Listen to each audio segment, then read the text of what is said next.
নমস্কাৰ। আজি মই পুনৰ মোৰ এটি স্বৰচিত কবিতা পাঠ কৰিবলৈ লৈছোঁ। কবিতাৰ শিৰোনাম আত্মানুসন্ধান। নিঃসংগতাৰ কলীয়া ধোঁৱাজাকে আহি আৱৰিছে মোক, বৰ কলা তাৰ বৰণ। দেখিছোঁ মাথো চাৰিওফালে তমসাৰ জয়গান। আধুনিকতাৰ ধামখুমীয়াত আৰু স্বাৰ্থপৰতাৰ চৰম সীমাত নোৱাৰিলোঁ বেচিব নিজক, নোৱাৰিলোঁ অতিক্ৰম কৰিব সৰলতাৰ সীমা। পিন্ধিবলৈও নাজানিলোঁ স্বাৰ্থপৰতাৰ মুখা। আভুৱা ভাৰি নোৱাৰিলোঁ আনক সুখী কৰিবলৈ, সেইবাবেই হয়তো মই সংগীবিহীন আজি।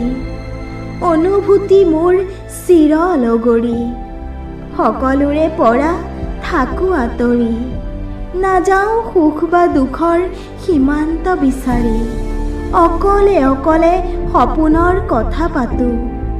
এই আলাপ মোৰ বৰ প্ৰিয়, কাৰণ নাই যে ইয়াত কোনো স্বাৰ্থসিদ্ধিৰ অভিপ্ৰায়, আৰু নাই কোনো ছলনা বা প্ৰতাৰণাৰ চিন। কোনোৱে মোক কয় মই বোলে মানসিক ৰোগী, কিন্তু মোৰ হাঁহি উঠে তেওঁলোকৰ মেৰপাকত সুমুৱাৰ নাই যে মোৰ কোনো গোপন সন্ধি। ভাল পাওঁ অকলে থাকি, নিঃসংগী মই।